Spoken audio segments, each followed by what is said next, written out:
Kick us off, D. Let me know when you start. Go ahead. PDE podcast. What's up, y'all? Get into the first topic.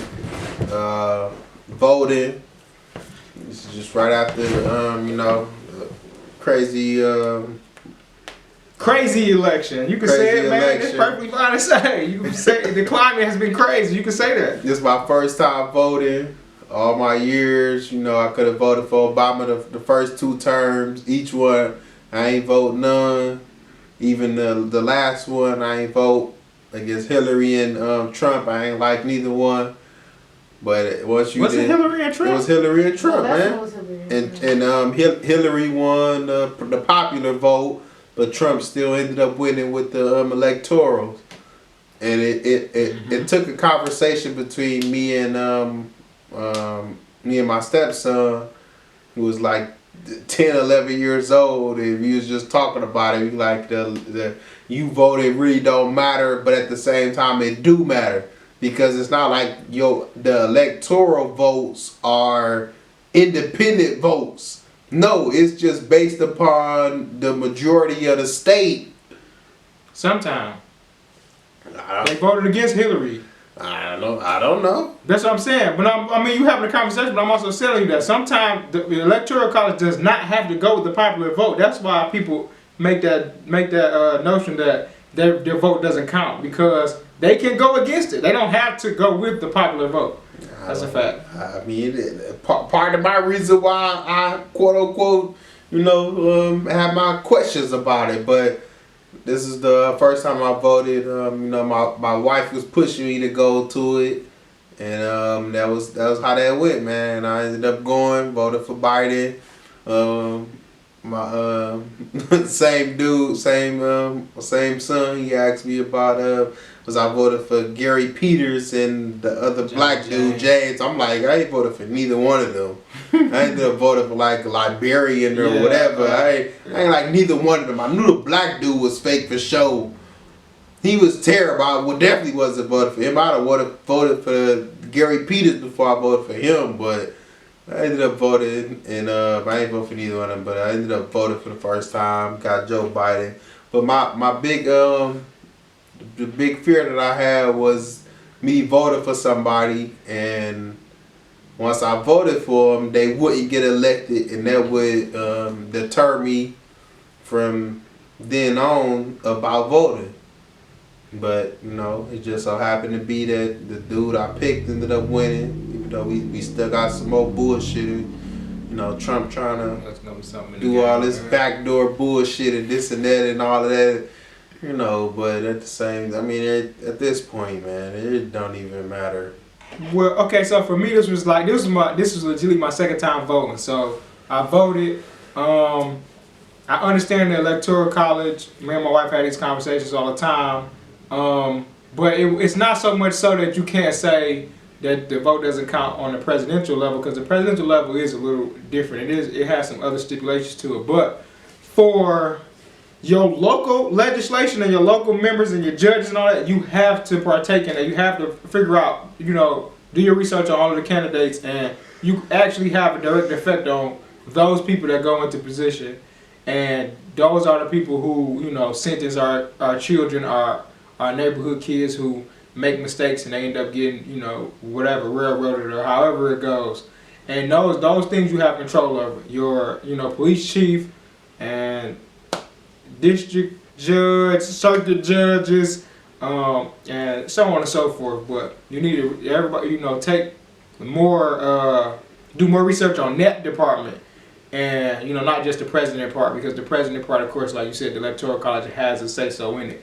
So by all means, you can have an opinion about that. But when you're talking about your local legislation, do your homework and make your vote count, and learning who these people are and what they stand for real. So I think this between my first time voting and this time voting, my first time voting I just selected Democrat. I just checked the box for all Democrat party, straight ticket.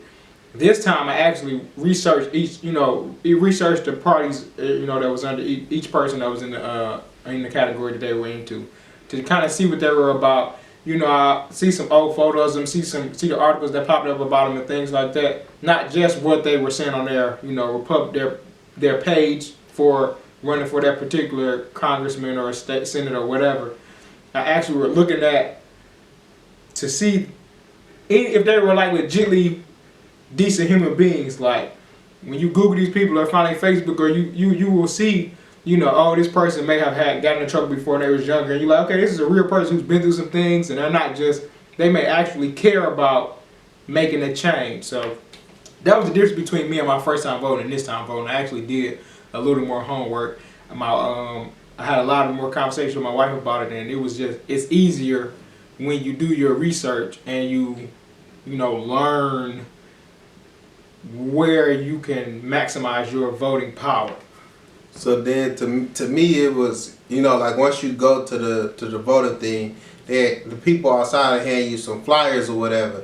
So of course, you know, me being me, which is always pro-black, which doesn't necessarily mean that's the right thing or not. But no, don't get pro-black confused with anti-anybody else. I'm not, but not anti-anybody else, but you're pro-black. I am pro-black. So then the flyers that I get, I can see there's certain people, and I did have the opportunity to go on my phone to Google somebody or look somebody up. But at the same time, like keeping it a beam with you, I'm looking at like the people that I didn't look up. I'm just looking at the name and I'm reading the name and I'm wondering if that's a black name or not.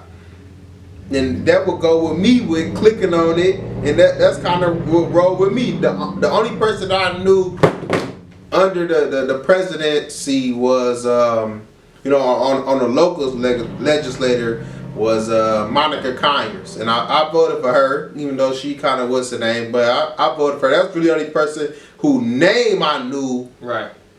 That was the only person whose name I knew based upon everything else. Right. So the only thing else I was looking for was like out of the judges, like seeing was it a judge that, you know, I could have ran through or some shit like that, through some child support dumb shit or whatever. Yeah. But besides that, that was it. It was really just Monica Conyers. That was it. But besides that, it was going off like the flyers and seeing. You know, but it's man, you really never know, man. All you just like what we see with Trump.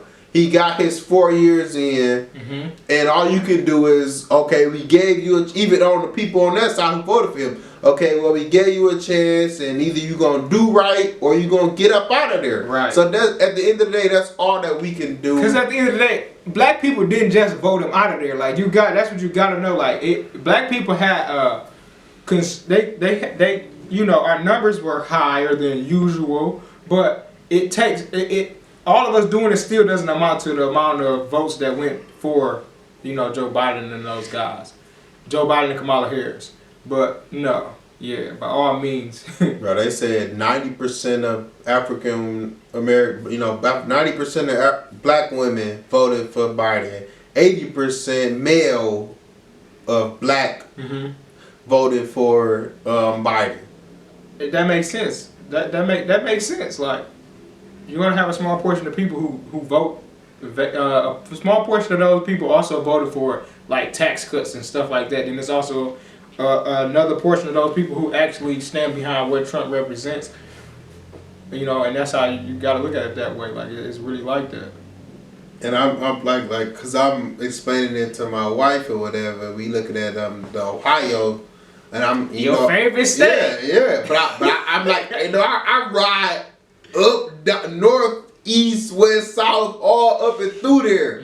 So I know all of the cities inside of Ohio, in and out or whatever. And the breakdown of it was you saw where Biden was winning and where Trump was winning. So Biden was winning in Toledo, Cincinnati, Cleveland, Akron, and Youngstown. Those are all predominantly black cities. Correct. And the rest of the state was red in Columbus. And Columbus was where Biden was in. But you know, that's football players, basketball players. Yeah. So that's what you gotta look at. So I'm telling her, I'm like, yes, Biden can win that. You know, like the Democrat can, whoever, they can win that whole state, but it's based upon those big cities with the more people. Because I'm like, yeah, you got Toledo, but then you could go to a little small small city like Randall or whatever, but it only got 1,000 people in there, and it's all red, but it don't compare to Toledo with 100,000 people in it. But that's where you get into the whole,